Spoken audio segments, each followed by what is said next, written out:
In this chapter, we'll look at keywords that have special meaning in Java.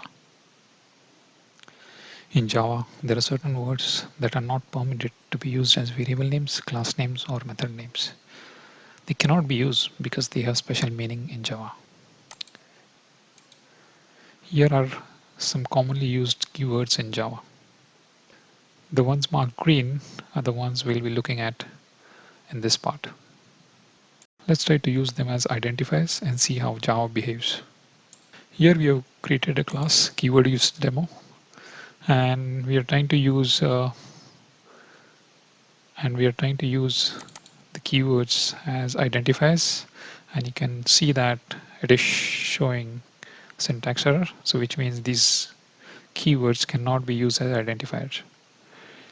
Same thing if we try to just say boolean here. So boolean is a keyword, hence it is not going to permit use of that as a class name.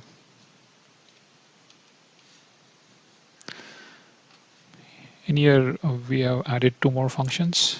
My method, this is a valid method name, hence there's no errors, as you can see. We have added one more method. In here the method name we have given as catch. So since catch is a keyword, it's not permitted. We can fix this by just appending a one here. Similarly, we can fix this by appending two. To recap again, keywords are words that have special meaning and hence cannot be used as either function names, variable names, or class names.